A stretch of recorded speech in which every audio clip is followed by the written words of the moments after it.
आजचे दैनंदिन मानना. परमेश्वराची स्तुती असो. नवा दिवस नवी आशामध्ये तुम्हा सर्वांचं स्वागत आहे. घेऊन वाचूया मत्तेय 5:16.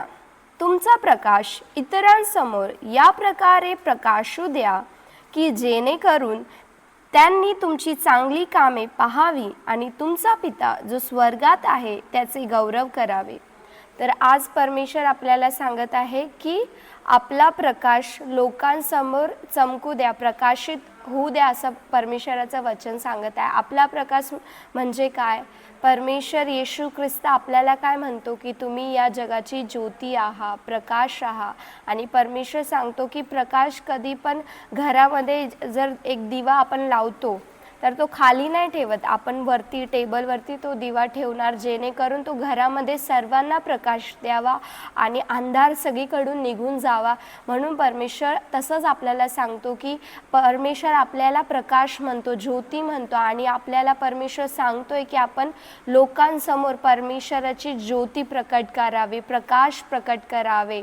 म्हणजे की चांगली कामे जे परमेश्वराने आपल्याला शिकवलं आहे, परमेश्वराने आपल्याला दुसऱ्यांना प्रेम करायला शिकवलं आहे, दुसऱ्यांना मदत करायला शिकवलं आहे, स्वतः समान दुसऱ्यांना प्रेम करायला परमेश्वराने, एक दुसऱ्यांना समजून घ्यायला, एक दुसऱ्यांची सहायता करायला, मदत करायला परमेश्वराने शिकवलं आहे.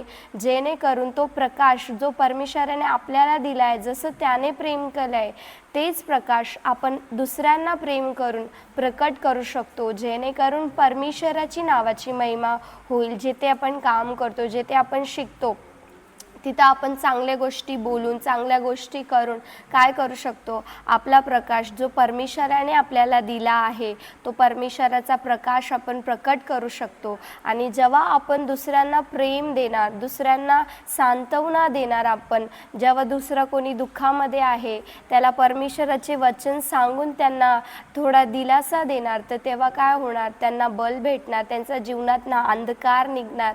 ज्योती काय करते? अंधकाराला काढून टाकते. तसंच आपला प्रकाश काय करायला पाहिजे? दुसऱ्याच्या जीवनातल्या अंधकाराला काढायला पाहिजे. म्हणजे लोक काय करायला पाहिजे की हा व्यक्ती खरंच परमेश्वराचा व्यक्ती आहे, की आपल्या परमेश्वराच्या नावाची महिमा करायला पाहिजे, की खूपच ख्रिस्ती लोक खरं प्रेमळ असतात, जेणेकरून परमेश्वराची नावाची महिमा व्हायला पाहिजे. चला हे वचन आपण ग्रहण करूया आणि प्रार्थना करूया. स्वर्गीय पिता परमेश्वरा, तुझ्या वचनासाठी आम्ही तुला धन्यवाद देतो परमेश्वर.